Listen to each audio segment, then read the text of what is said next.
Bismillahirrahmanirrahim. Assalamualaikum warahmatullahi wabarakatuh.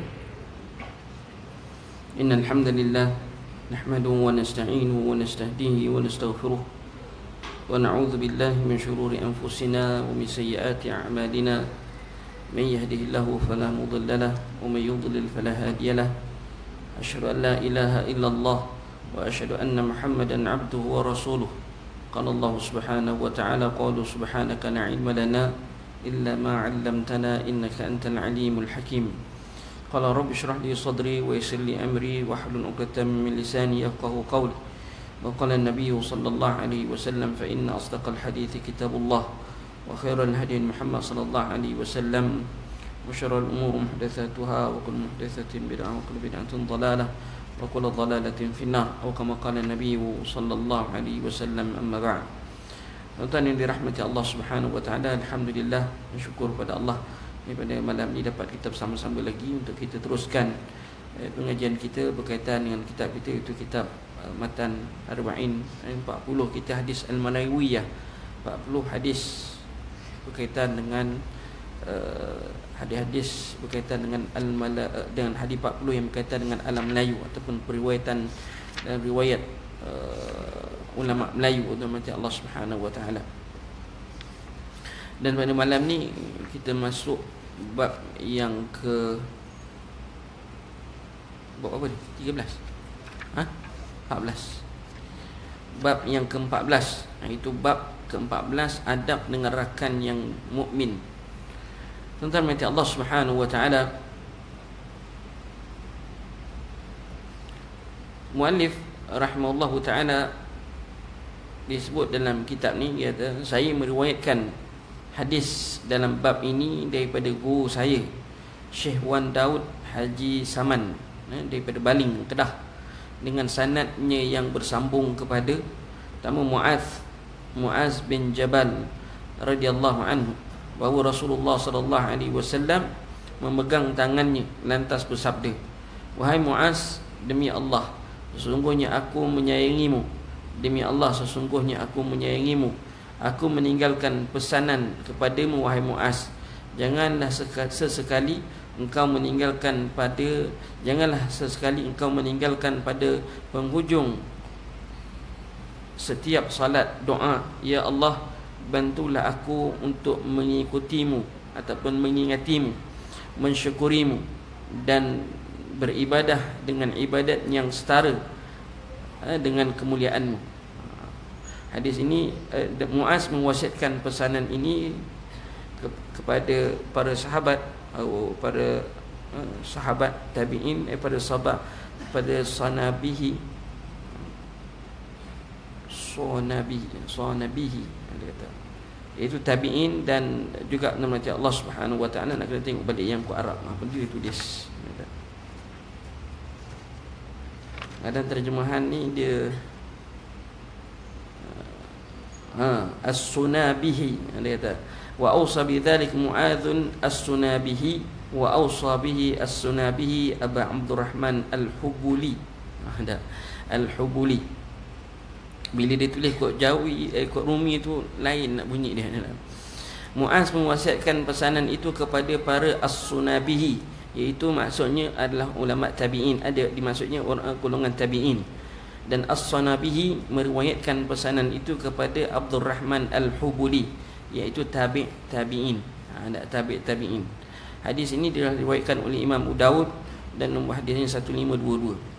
Dan juga daripada Anas bin Malik radhiyallahu anhu berkata, para muhajirun itu berkata, wahai Rasulullah, kami tidak melihat satu kaum yang lebih baik daripada mereka yang kami datang kepadanya, iaitu kaum Ansar, dan dalam memberi apabila harta mereka sedikit, dan tiada yang lebih baik daripada mereka dalam memberi sewaktu harta mereka banyak.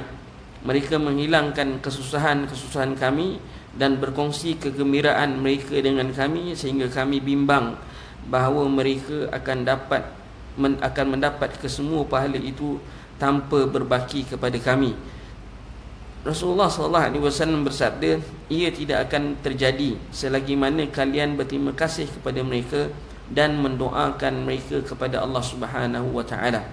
Hadis sahih riwayat Imam Ahmad dan di dalam musnadnya nombor hadisnya 13075. Dan begitu juga hadis yang ketiga daripada Abu Darda radhiyallahu anhu berkata, ketika aku duduk di samping Rasulullah sallallahu alaihi wasallam di Masjid Nabawi, aku Abu Bakar memegang hujung jubahnya sehingga nampak lututnya. Nabi SAW lalu berkata, para sahabatmu telah berkelahi. Abu Bakar memberi salam kepada baginda dan berkata, aku telah berkelahi dengan Ibnu Al-Khattab tentang sesuatu, lalu aku berkasar dengannya. Aku menyesali perbuatanku dan meminta maaf kepadanya, namun dia enggan menerima permintaan maafku. Oleh itu aku datang kepadamu.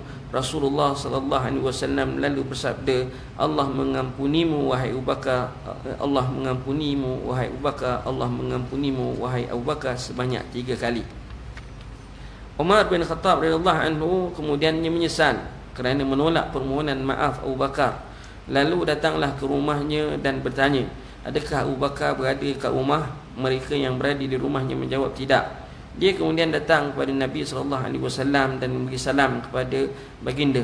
Tanda-tanda tidak senang ternampak di wajah Rasulullah SAW, sehingga Abu Bakar berasa kasihan kepada Rasulullah SAW. Lalu beliau berlutut di hadapan baginda dan berkata, wahai Rasulullah, demi Allah sesungguhnya akulah yang lebih zalim dalam hal ini. Beliau mengulangi kata-katanya sebanyak 2 kali. Rasulullah SAW bersabda, sesungguhnya ketika Allah mengutuskanku kepada kalian, kalian mendustakan aku. Namun Abu Bakarlah yang berkata bahawa aku seorang yang benar. Dia membantu aku dengan dirinya dan hartanya. Maka tidak bolehkah kalian meninggalkannya tanpa mengganggunya? Baginda mengulangi sebanyak 2 kali dan tidaklah Abu Bakar diganggu lagi selepas itu. Hadis diriwayatkan oleh Imam Muslim dalam bilangan hadisnya 2661. Tuan-tuan yang dirahmati Allah Subhanahu wa taala, topiknya berkaitan dengan adab dengan rakan yang mukmin. Manusia ni tuan-tuan yang dirahmati Allah Subhanahu wa taala tak mungkin boleh hidup seorang-seorang. Tidak mungkin boleh hidup seorang diri, tuan-tuan. Mesti kena kita kata hidup bersama dengan ataupun istilah kata bersosial. Bila bersosial ni pastinya kita kata berdepan dengan pelbagai isu lah, pelbagai isu, pelbagai keadaan. Katakan mungkin ada dengar kawan-kawan bila berkawan ni macam-macam, macam-macam keadaan ada. Dapat kawan yang baik, dapat kawan yang buruk, dapat kawan yang macam-macam perangai, tuan-tuan. Jadi kita kata itu sebenarnya adalah satu kawan ni adalah satu nikmat Allah Subhanahu wa taala. Sebab tu Nabi SAW sebut dalam satu hadis, kamu kalau nak kenal sahabat kamu ni, maknanya nak kenal dia punya hati budi dia, cuba pergi musafir dengan dia. Pergi musafir sekali dengan dia. Di situlah baru kamu tahu macam mana keadaan dia, katakan. Hati budi kita kata zahirnya lah, katakan kawan tu macam mana. Pergi musafir dengan dia, di situlah kita kenal dia. Itu kalau kita nak kenal lebih dalam lah. Tapi kalau kita dah pergi bergerak musafir dengan dia, musafir tu janganlah musafir yang dekat-dekat. Istilah musafir ni maknanya lebih daripada dua marhalah baru dikatakan musafir. Bawa dia pergi berjalan lebih daripada 2 marhalah, dan di situ kita nampak, kita boleh nilai sahabat kita tu, kawan kita tu bagaimana. Kita ada kawan yang rapat dengan kita, ada kawan yang sekadar kawan biasa. Ialah makruf lah, dalam kehidupan masyarakat ni katakan ada kawan rapat. Memang kamjing lah, ada macam kuku dengan isi dengan kuku lah ibaratnya, katakan. Tak kisah macam Allah Subhanahu wa taala. Seorang disebut dalam satu hadis Nabi sallallahu alaihi wasallam, dia kita kata Nabi sab'atun yudhilluhumullahu fi dhillihi yawma la dhilla illa dhilluhu. 7 golongan yang mendapat naungan Allah kita kata di hari kiamat besok, yang tidak dinaungan kecuali hanya dengan naungan Allah Subhanahu wa taala. Disebut warajulani, dia ada 7 golongan. Salah satu ni warajulani tahabba fillahi ijtama'a alaihi waftaraqa alaihi. 2 orang lelaki katakan berkawan rapat, berjumpa kerana Allah, berpisah kerana Allah Subhanahu wa taala. Atas dasar al-iman billah, al-hubbu lillah. Atas dasar nama Allah, ketakwaan, keimanan kepada Allah Subhanahu wa taala. Sebab itu kita kata hak saudara kita ataupun hak saudara kita ke atas kita sangat banyak. Sangat banyak. Ziarah kalau sakit, kalau perlu bantuan tolong, katakan banyak lagi. Kita kata dalam hadis-hadis Nabi SAW mencintakan hak seorang sahabat tadi kepada, ataupun hak seorang saudara si Islam kita kepada diri kita.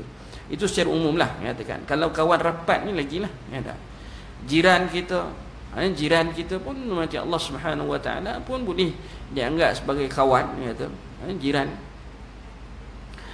Dan jiran dalam takrifan yang lebih luas, katakan. Hatta kita kata jiran dan di kedai, jiran di rumah, jiran dekat pejabat, semuanya termasuk. Bukan setakat depan, belakang, kiri, kanan, katakan. Atas bawah.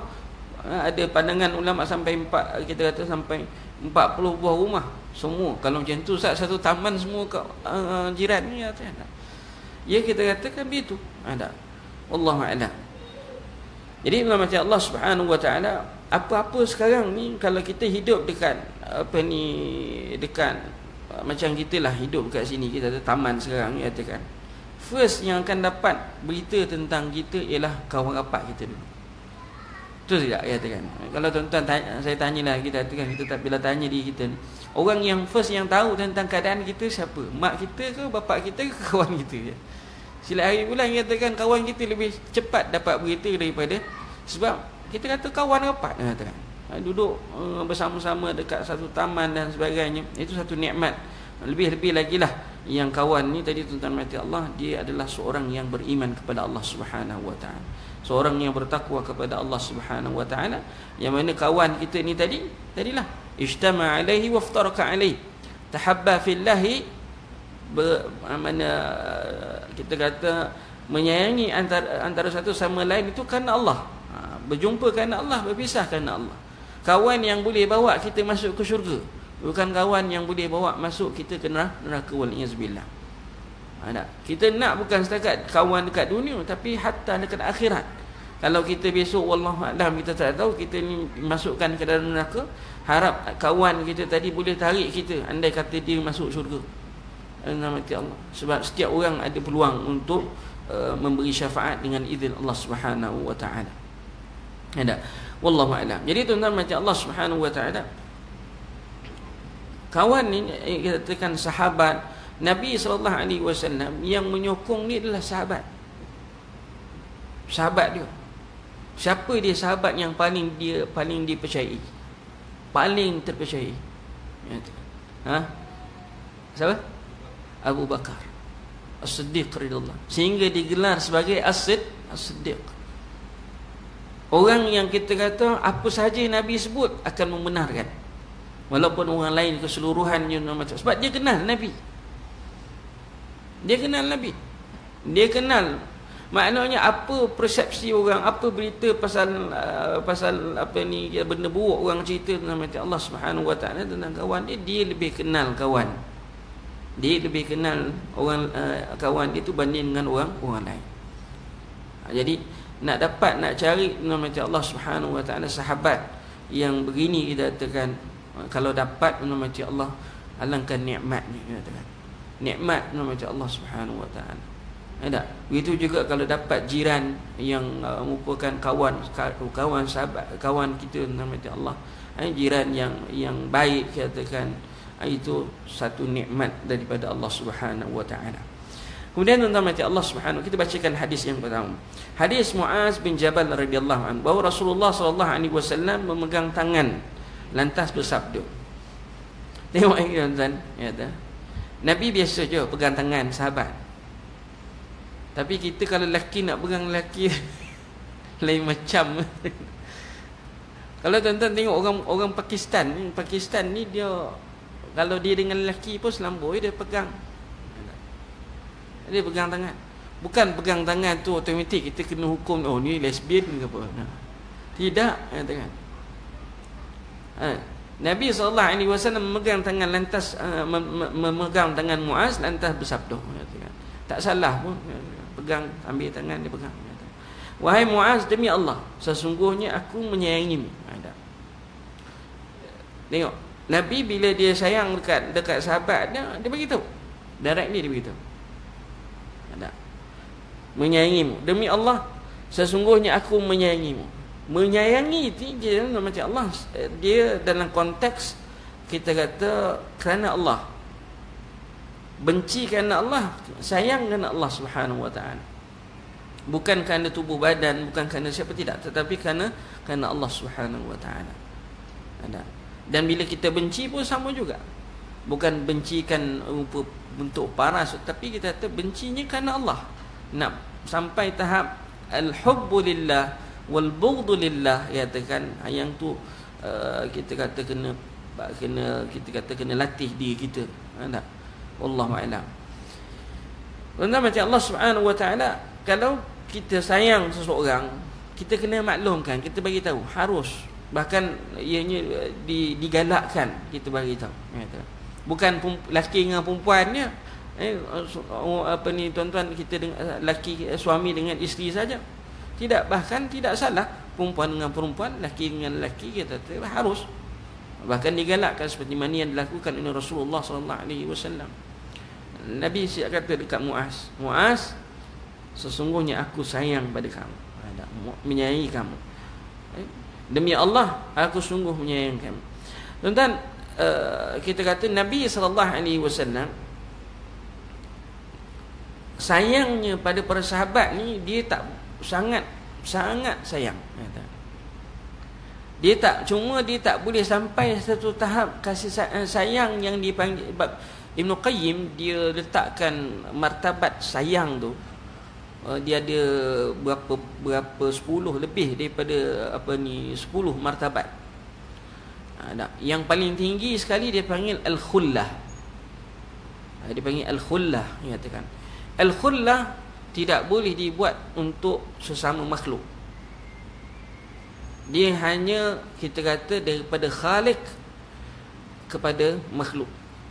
Daripada Allah Subhanahu wa taala kepada makhluk. Sesama makhluk tidak. Allah, Nabi sebut dalam hadis dia, ittakhadhani Allahu khalila kama ittakhadhahu Allahu Ibrahim khalila. Kama ittakhadha Allahu Ibrahim khalila.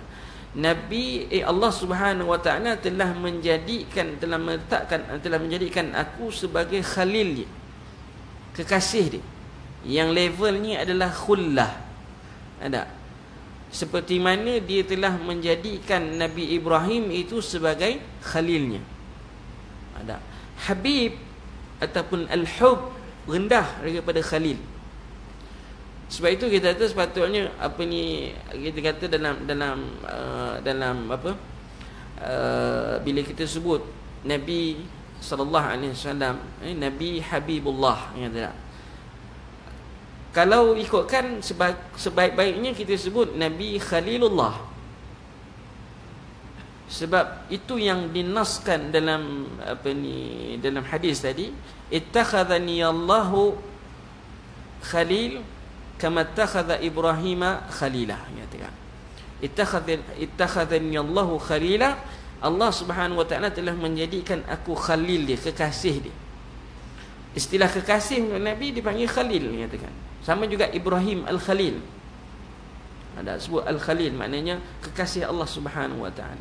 Yang makruf kita kata yang dalam hadis dua je khalil, kekasih Allah, iaitu Nabi Ibrahim dan juga Nabi kita Nabi Muhammad sallallahu alaihi wasallam. Diteruskan lagi hadis tersebut, kalaulah manusia ini boleh mengambil manusia yang lain sebagai khalil, latakhastu Abu Bakr, latakhastu Abu Bakrin khalilah. Aku, kalau dibenarkan aku mengambil Aku menjadikan siapa-siapa di kalangan sahabat-sahabat aku sebagai kekasih dia. Lalu tentu aku akan jadikan Abu Bakar sebagai kekasih. Tapi manusia dengan makhluk ataupun makhluk dengan makhluk tidak dibenarkan. Tingkatan Khalil tu menyatakan. Habib tak apa, Raghiba tak apa menyatakan. Ada al-hub war-rugbah menyatakan benda itu boleh, tak ada masalah. Jadi kita itu dalam perbincangan. Taib, aku meninggalkan pesanan. Bila kita sayang kepada seorang, bila kita sayang kat seorang macam Allah Subhanahu Wa Taala, maka nasihat, kita nasihat itu adalah satu perkara yang perlu ada dalam hubungan kawan rapat, yang kawan itu kerana Allah. Kawan itu kerana Allah, dia takkan lari daripada nasihat menasihati, ingat mengingati, katakan. Kalau orang tu sayang kat kita, dia mesti akan nasihat kat kita. Jangan kita ingat dia nasihat kat kita, dia tegur kita, dia iri hati kat kita, benci kat kita, tak. Dia nasihat kat kita, dia tegur kita, itu tandanya dia sayang. Dia sayang kita. Allah. Kalau dia tak sayang, lantak kau lah, katakan. Ada, lantak kau lah, katakan. Makanya tuan-tuan mati Allah Subhanahu Wa Taala, Nabi dia kata, wahai Muaz, aku sayang kamu. Wahai Muaz, demi Allah aku sayang kamu.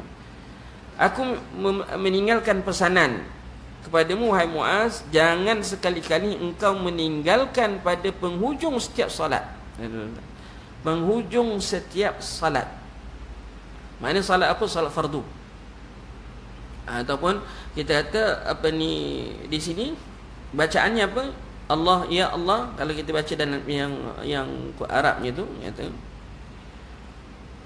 Allahumma a'inni ala dzikrika wa syukrika wa husni ibadatik. Wa husni ibadatik. Allahumma a'inni, ya Allah, bantulah aku mengingatimu. Setiap kali salat fardu macam Allah Subhanahu Wa Taala, ataupun setiap kali di hujung salat, hatta salat sunat kalau kita lepas tu kita nak doa, ataupun setiap kali doa macam Allah Subhanahu Wa Taala. La tada'anna fi duburi kulli salah.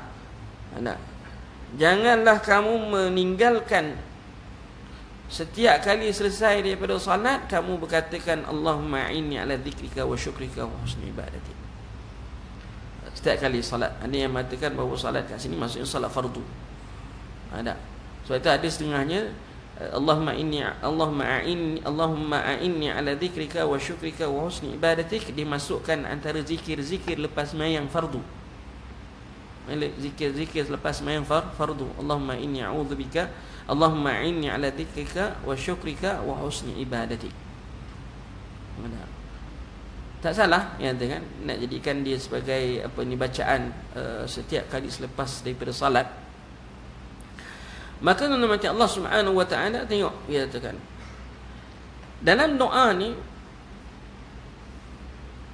lepas sembahyang fardu banyak yang Nabi ajar. Ada yang bersifat setiap waktu. Contohnya antara doa-doa yang sabit, Abu Bakar radhiyallahu anhu kata, aku tak pernah tinggal selepas selesai solat fardu melainkan aku baca Rabbana zalamna anfusana zulman katsira wa la yaghfiru dhunuba illa anta faghfir lana maghfiratan min 'indik warhamna innaka antal ghafurur rahim. Dia kata Abu Bakar radhiyallahu anhu meriwayatkan, aku tak pernah tinggal setiap kali lepas solat, kerana Nabi sarankan supaya dibaca selepas selesai solat. Rabbana zalamna anfusana zulman katsira wa la yaghfiru dhunuba illa anta. Rabbana zalamna anfusana zulman katsira, ya Allah, sesungguhnya aku ataupun kami telah menzalim diri kami dengan kezaliman yang sangat banyak. Rabbana zalamna anfusana zulman katsira wa la yaghfiru dhunuba illa anta. Tidak ada siapa yang dapat beri keampunan kecuali-Mu ya Allah.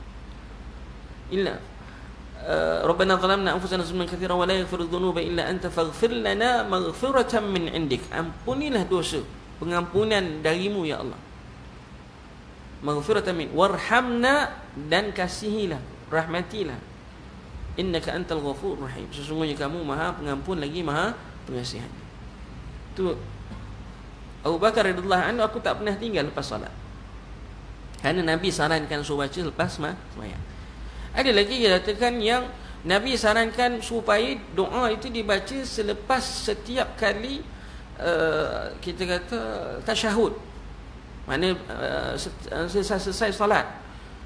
Antaranya ialah juga yang doanya Allahumma inni a'udzubika min adzabin nar wa a'udzubika min adzabil qabr wa a'udzubika min fitnati masiihid dajjal wa a'udzubika min fitnati mahya wa mamat. Kata Nabi SAW, ta'awwadz minal arba' fi duburi kulli salah. Mohonlah perlindungan dengan Allah Subhanahu wa taala setiap kali selesai sembahyang. Bila setiap kali selesai sembahyang ni kat fi duburi kulli salah, ada sebagian ulama kata maksud dubur kulli salah iaitu selepas tasyahud sebelum bagi salam. Ada yang pandangan begitu. So selepas tasyahud fil alamin innaka hamidum majid, sebelum bagi salam itu adalah maudhi', adalah tempat untuk kita berdoa. Dan doa ketika itu adalah waktu doa itu adalah mustajab ketika itu. Doalah. Bukan setakat boleh je kita nak tambah lagi doa yang lain pun tak ada masalah. Tapi kalau kita sembahyang berimam, katakan imam tu janganlah drag lama-lama. Sebab dia berimam, jadi menjadi imam, katakan kena raikan makmum. Kalau kita sembahyang sendiri nama Allah, katakan ataupun kita makmum, kita boleh imam dah bagi salam, kita lewat sikit pun tidak ada isu sangat, katakan. Ataupun sembahyang kita sembahyang sunat biasa ke, kita katakan boleh dibaca sebelum bagi salam, katakan. Wallahu a'lam. Dan ada yang doa yang antara lain yang Nabi sarankan untuk dibacakan selepas selesai salat, Rabbana atina fid dunya hasanah wa fil akhirati hasanah wa qina adzaban nar.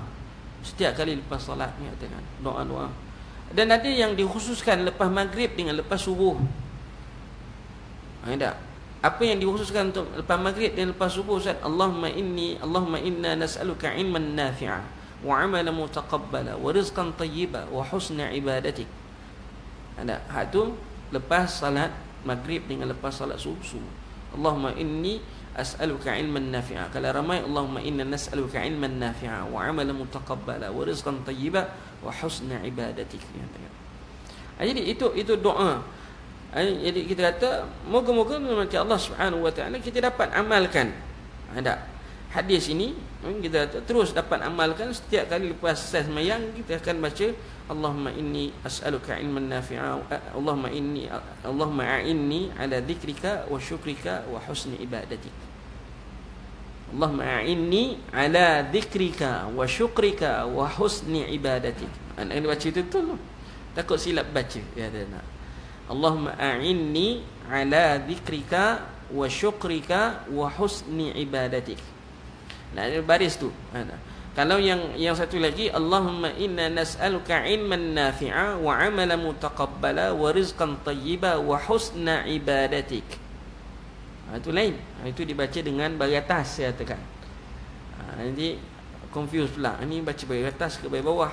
Bahasa Arab ni dia silap baris salah makna. Dia boleh tukar makna terus, saya katakan. Kalau salah baris, saya katakan. Belum lagi salah huruf. Salah huruf lagilah. Tak? Salah baris pun dah boleh tukar makna. Apatah lagi kalau salah huruf. Tak? Wallahu a'lam. Kemudian macam Allah Subhanahu wa taala, Muaz bin Jabal radhiyallahu anhu bila dia dapat hadis ni, Nabi wasiat kat dia, Nabi nasihat kat dia, dia pun wasiatkan jugalah kepada tabi'in. Dan tabi'in pula lepas dia sampaikan pula kepada tabi'in. Ada tabi'in. Maka tidak salah menjadi kita tu kalau kita macam Allah balik ni 3 orang katakan ajar pula kat orang rumah pas mayang tadi dengar ceramah katakan hadis Nabi SAW lepas mayang baca Allahumma inni ala dzikrika wa syukrika wa husni ibadatik. Ada. Jadi itu macam Allah Subhanahu wa taala mudah-mudahan lah kita dapat amalkan bacaan ini setiap kali lepas sembahyang. Kita kata lepas sembahyang kita bacakan dalam doa kita ke ataupun dimasukkan dalam zikir-zikir lepas sembahyang fardu tu, maka tidak jadi satu kesalahan. Itu adalah satu perkara yang baik kita katakan. Wallahu a'lam. Baik, kemudian macam Allah Subhanahu wa taala. Hadis yang kedua. Ibn Anas bin Malik radhiyallahu anhu berkata, para muhajirun itu berkata, wahai Rasulullah, kami tidak melihat satu kaum yang lebih baik daripada mereka yang kami datang kepadanya. Kita tahu Nabi kita ada di sana awal-awal Islam, adanya golongan muhajirin dan adanya golongan ansar. Golongan muhajirin ni datang ke Madinah bawa selai sepinggang tu tak ada apa, semua tinggal. Semua tinggal, kata. Harta semua tinggal, kata. Datang ke Madinah selai sepinggang. Jadi perkara yang pertama sekali yang Nabi buat bila sampai ke Madinah, Nabi mempersaudarakan. Dia panggil al-mu'akhat. Kalau siapa baca sirah Nabawiyah, benda antara perkara yang pertama selepas bina masjid dan sebagainya, Nabi mempersaudarakan di antara Ansar dengan Muhajirin, bainal Muhajirin dengan Ansar, katakan. Sehingga pada awal-awalnya itu, seorang kalau kita kata dalam proses mempersaudarakan itu, andai katalah Ansar meninggal dunia ataupun Muhajirin Ansar meninggal dunia, Muhajirin boleh mewarisi harta pada awal-awal sebelum turun ayat miras, katakan, sebelum turunnya ayat pewarisan harta pada awal-awal. Sehingga kita katakan pernah diriwayatkan macam Allah dalam diriwayatkan dalam satu hadis, seorang itu menceraikan isterinya. Sanggup pilih mana satu isteri yang kena, katakan, aku ceraikan dan kahwinkan dengan kamu. Sampai tahap begitu macam Allah Subhanahu wa taala. Jadi persaudaraan itu yang terbina di kalangan di antara kaum Muhajirin dengan Ansar sangat kukuh pada awal, katakan, dan berterusan selepas itu tentang macam Allah. Mereka, kita kata, sampai sahabat Nabi SAW ni yang Muhajirin, dia kata, ya Rasulullah, kami seolah-olah menyangka kebaikan semua telah diambil oleh puak-puak Ansar belaka. Sebab semua dia harta, kita kata semua harta yang tolong bantu semua, seolah kebajikan semua pergi kat dia belaka. Pergi kat dia belaka, katakan. Kami ni pendatang, tak ada apa-apa, nak tolong, nak sedekah pun tak ada duit. Jadi yang bantu puak-puak Ansar seolah-olah kebajikan semua dia dapat, mereka dapat. Kata Nabi SAW di akhir hadis tu, kata Nabi kata apa? Nabi kata tak, bukan, jangan fikir sampai macam tu, katakan kamu seolah-olah macam kamu tak boleh beramal apa semua. Caranya ialah selagi kalian berterima kasih, katakan. Ini tu nama Allah. Berterima kasih kepada mereka. Ucapkan terima kasih dan nama Allah Subhanahu wa taala, apa kita kata, dan doakan untuk mereka. Doakan mereka. Paling tidak nama Allah kita sebut jazakumullahu khaira, barakallahu fikum, janganlah kata barakallahu laka wa baraka alayka wa jama'a bainakuma fil khair pula. Itu doa untuk orang yang baru kahwin, kata. Jazakumullah khair, paling minimum tu. Nabi sebut orang buat baik kat kita, fakafi'uh. Nah, orang ada buat baik kat kita, bertolong kita nama Allah Subhanahu wa taala, kalau boleh dibalas, tapi bukan minta dibalas. Lain. Kita tolong orang minta balas, tak boleh. Tapi kalau kita ditolong, kita berhak ataupun kita dituntut untuk membalas. Walaupun tak, memang kita kata itu yang adabnya kita sebagai orang yang membantu, orang yang menolong kita. Budaya ini macam Allah Subhanahu wa taala ada pada awal-awal masyarakat Melayu dulu. Kalau kita tolong dia, mesti paling tidak kalau kita tolong dia, ada je kadang-kadang mesti dia bagi something, katakan. Tu budaya dulu. Tapi budaya itu tuan-tuan macam Allah makin kurang. Rupanya itu adalah sebenarnya budaya Islam yang telah diterapkan oleh golongan orang-orang zaman-zaman dahulu, tuan-tuan macam Allah. Mereka nak hafal hadis, tak hafal hadis. Tak? Dan mereka dapat praktiskan dalam bentuk begitu. Nilai-nilai yang baik. Rupanya memang itu yang disebut, yang dianjurkan dalam Islam, katakan. Fakafi'u, balas. Balas bagi, katakan. Tak kira lah. Balasan itu minimumnya ialah doakan. Ucapkan terima kasih, doakan. Jazakumullahu khaira. Nak sebut jazakumullahu khaira tu jangan setakat jazakumullah saja. Ada setengah orang jazakumullah. Jazakumullah tu terlalu umum. Dah, apa makna jazakumullah? Moga Allah beri balasan. Balasan Allah tu boleh jadi baik, boleh jadi buruk. So ayat tu tergantung. Ada. Ayat tu tergantung. Habiskan jazakumullahu khaira, katakan. Moga Allah beri ganjaran ganjaran yang baik, katakan. Itu minimum, katakan. Kalau kita biasanya terima kasih. Orang Melayu kita, terima kasihlah, katakan. Moga tak apa, tak salah pun kalau nak sebut dalam bahasa Melayu, terima kasih, moga Allah memurahkan rezeki, katakan. Moga Allah kita kata memudahkan urusan, kata. Allah. Kita tak tahu doa siapa yang mustajab. Doa siapa yang mustajab kita tak tahu. Kod orang yang kita tolong tu doanya Allah mustajabkan. Kita kata macam Allah tak dapat nak digambarkan lah. Kalau doa yang orang ungkapkan itu dimustajabkan oleh Allah Subhanahu Wa Taala buat kita.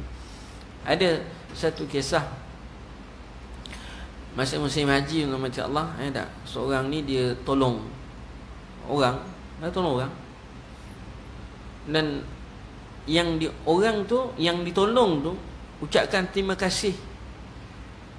Bila dia tolong ucapkan terima kasih Tuhan, dia doakan pula supaya orang yang menolongnya tadi dapat mengerjakan haji setiap tahun. Subhanallah. Dapat mengerjakan haji setiap tahun. Dan orang yang didoakan tadi, tuan-tuan mati Allah, dia kata demi Allah, dia kata semenjak dia doa, setiap tahun dia dapat pergi haji. Tak tahulah macam mana rezeki dia dapat. Ada je cara ruang untuk dia pergi mengerjakan haji. Orang bagi ke, orang jemput ke, orang ngajak ke, tiap-tiap tahun dia dapat rezeki, katakan. Sebab doa kita tak tahu doa siapa yang mustajab. Jangan ingat doa ustaz punya doa mustajab. Tak semestinya, katakan. Tak semestinya, katakan. Mungkin doa tuan-tuan mungkin lebih mustajab daripada orang lain, katakan. Wallahu a'lam. Jadi tuan-tuan macam Allah, adabnya kat sini ialah kita kena berterima kasih, katakan. Adabnya kita kena berterima kasih kepada kawan-kawan yang banyak bantu kita, kawan-kawan kita lah. Siapa lagi yang banyak membantu kita? Kawan-kawan kita lah. Bila kawan-kawan kita membantu macam Allah, kita doakanlah. Doakan. Wallahu a'lam. Itu yang kedua. Yang ketiga, tuan-tuan yang dirahmati Allah Subhanahu Wa Taala, Abu Darda radhiyallahu anhu, dia kata ketika Abu Bakar ni, Abu Bakar Siddiq radhiyallahu anhu, saya dah sebutkan tadi, dia adalah merupakan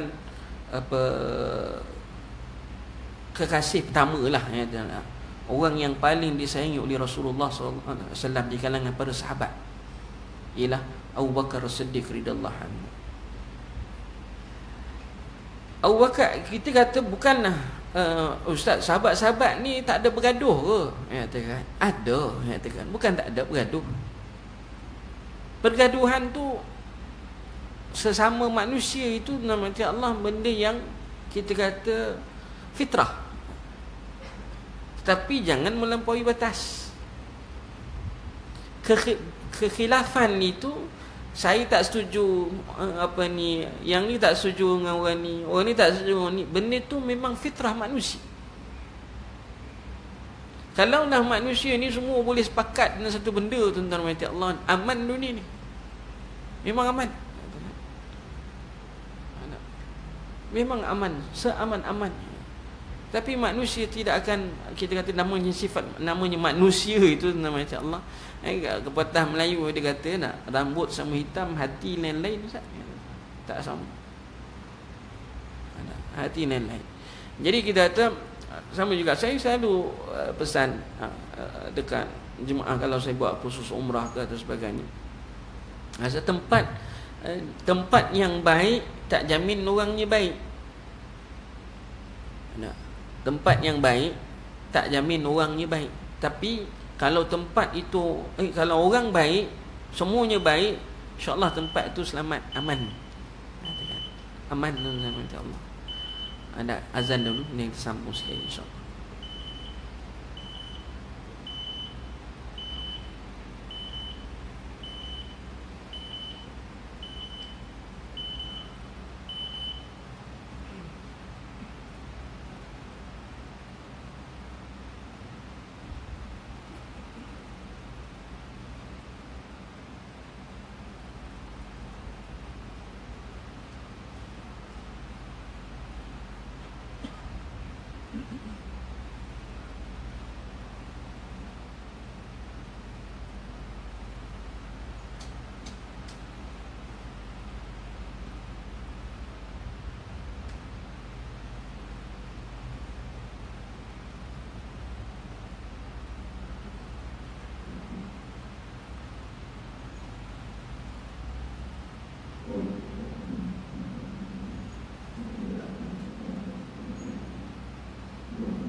Baik. Jadi tuan-tuan dan Allah Subhanahu wa taala, kita kata para sahabat, kita kata bukanlah makna sahabat tadi saya kata tidak berkelahi, tidak bergaduh, menyatakan. kekhilafan ataupun khilaf, perbezaan pandangan itu ada. Tetap ada sampai kiamat. Tetapi yang bermasalah itu ialah perpecahan. Yang masalah itu adalah perpecahan. Al-iftiraq, al-furqah. Dia tak nama khilaf, dia panggil furqah. Furqah tu maknanya perpecahan, iftiraq. Bila perpecahan itu sebenarnya, perpecahan itulah yang dilarang dalam Islam. Islam tidak melarang perbezaan pandangan.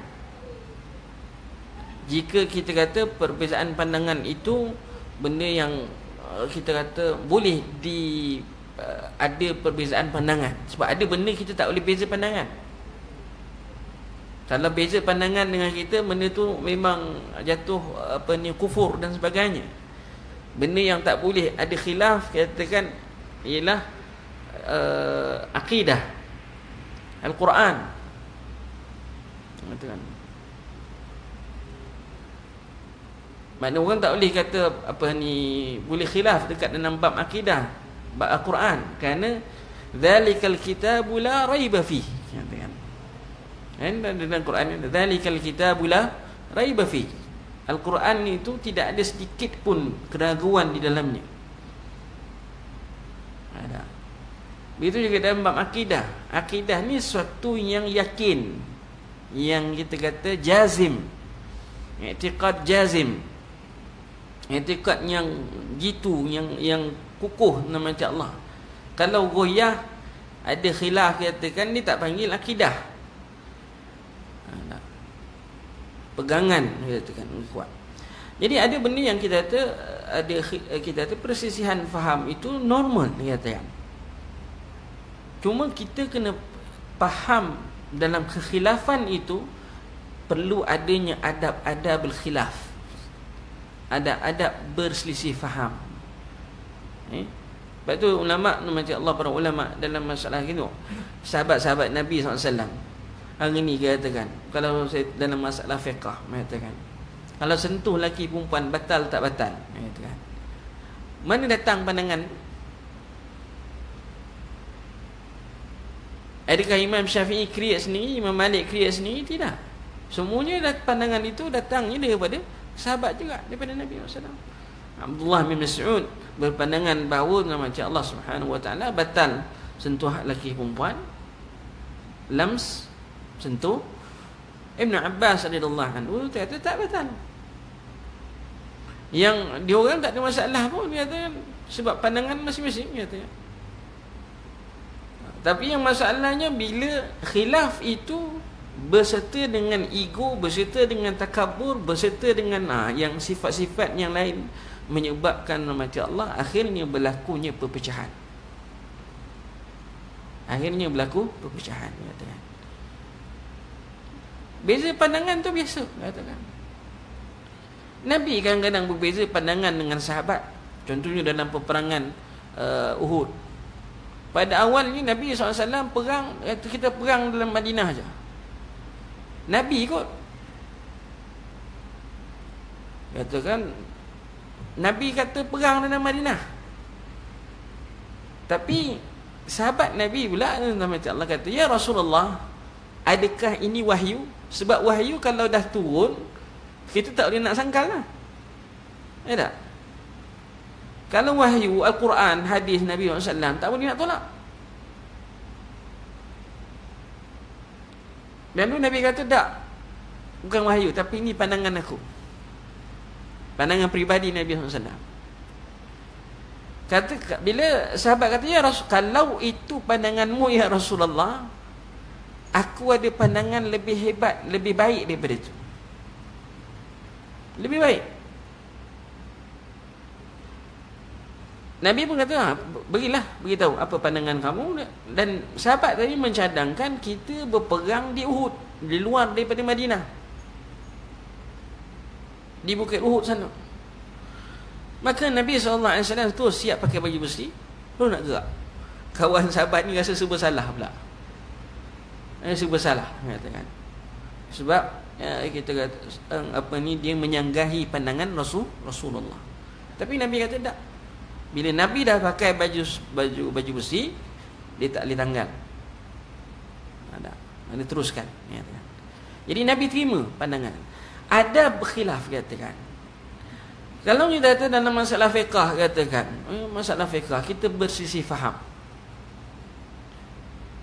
Macam baru ni ada orang tanya, Ustaz, saya tengok kawan saya balik umrah habis tak masih nak balik daripada Mekah ni dia tak buat tawaf apa? Wada'. Macam mana Ustaz kata? Bila saya tanya dia kata sunat. Ya ke tawaf wada' ni masa umrah sunat Ustaz dia kata. Saya jawabkan soalan ni. Tawaf wada' bagi orang yang mengerjakan umrah, bukan haji, umrah. Musim umrah. Umrah hukumnya ada dua. Di sisi ulama. Ada khilaf lah maknanya. Ada yang kata wajib, ada yang kata sunat. Kawan tu yang kata yang buat tu, dia kata nak dia pegang pada sunat. Okeylah. Tak apalah dia pegang sunat. Saya tanya, bang pegang wajib ke sunat? Saya wajib Ustaz. Wajib kena buat lah. Kalau pegang wajib, dia tak buat, dia kena bayar dam. Dia tak boleh kata orang tu yang berpegang sunat, kau kena bayar dam. Sedangkan dia berpegang pada sunat. Dan jangan menyalahkan antara satu sama lain. Hak tu salah, tak ada adab dalam masalah khilaf. Ingat lain syekh kami, dia kata apa? Man ra'a anna hadisan sahihan, hadisun sahihun, annal hadisa hadisun sahihun, siapa yang melihat hadis ini hadis yang sahih, maka falyamal bih, maka dia beramal. Siapa yang nampak hadis ni dhaif, lemah, fala ya'mal bih, tak payah beramal. Dan la yanumu ahadun ahada, jangan duk mencerca caci maki antara satu sama lain. Sebab kita kata benda tu khilafnya dari sudut sahih ke hadis itu ataupun dhaif hadis. Jadi kita kata dalam suasana kita hari ni sama jugalah. Nak pilihan raya ni, khutbah Jumaat baru ni pun dah ingatkan, jangan sampai kita kata berbeza parti itu nama Allah Subhanahu Wa Taala, sehingga ukhuwah sesama Islam itu nama Allah juga terpalit.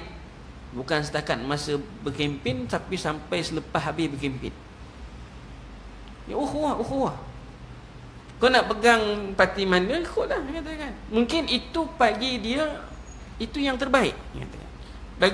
Bagi seorang tu, bagi A mungkin itu yang terbaik untuk dia.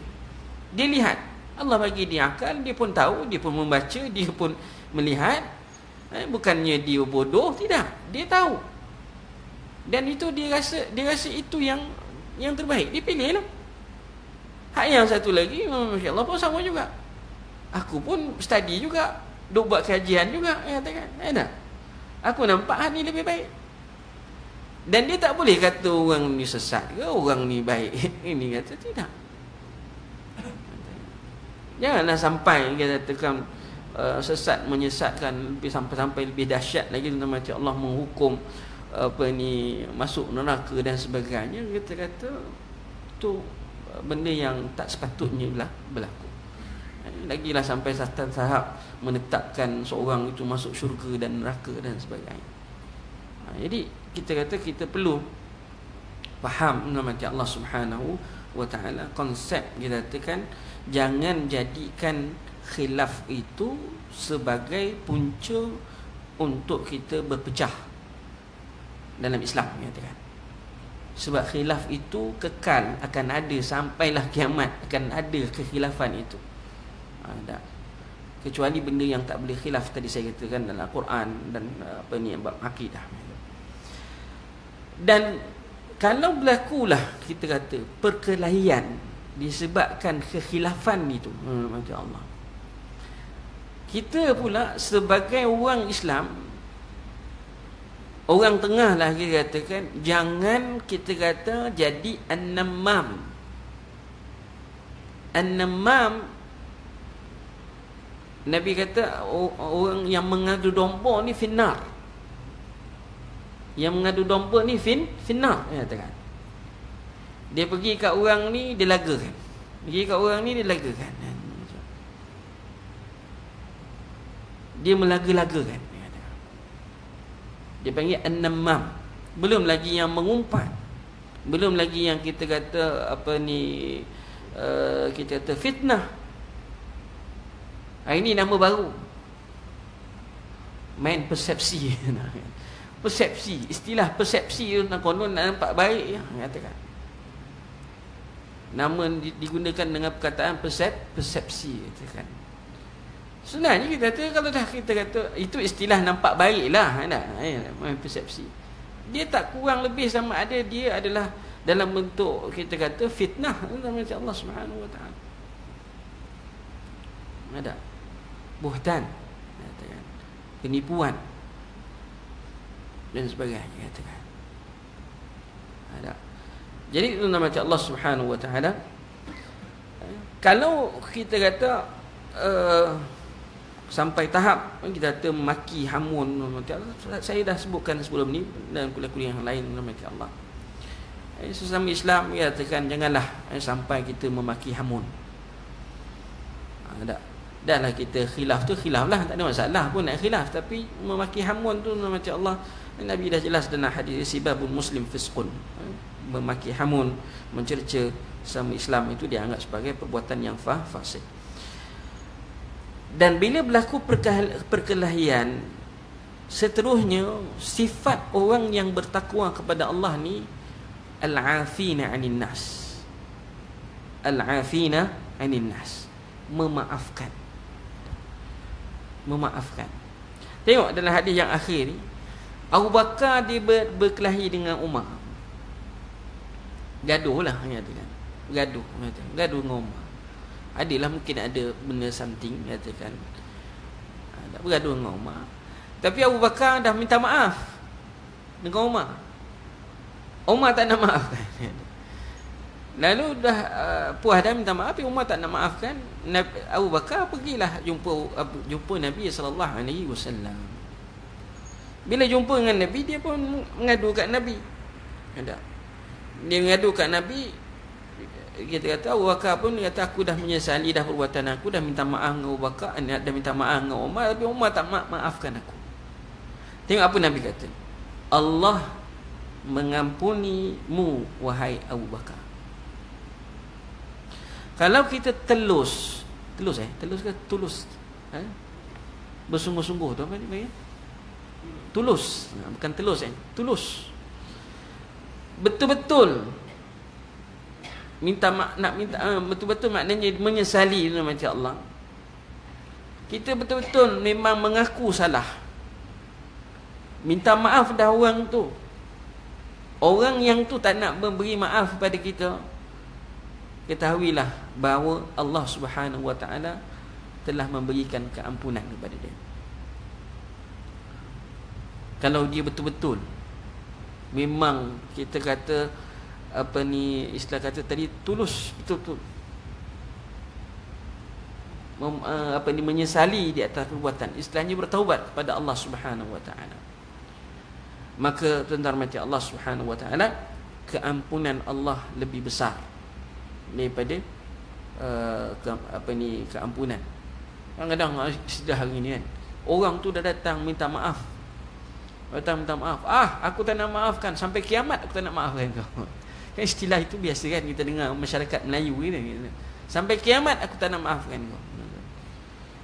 Tuan-tuan Allah Subhanahu Wa Taala, bila kita kata kalau betul tulus betul dia betul-betul sungguh dia menginsafi, menyesali di atas perbuatan dan dia telah minta maaf, sungguh-sungguh minta maaf kepada Allah, orang tu tak berikan kemaafan, walaupun orang tu kata takkan berikan pengampunan sampai kiamat sekalipun macam Allah Subhanahu Wa Taala, katakan, tetapi pengampunan Allah lebih besar, katakan.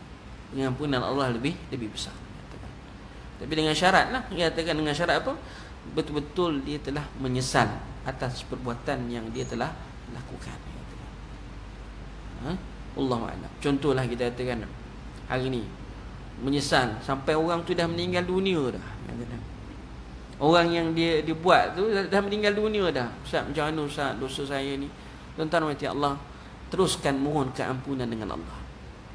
Teruskan mohonkan keampunan kepada Allah, mohon keampunan kepada Allah, dan mohon juga keampunan untuk orang yang dimati.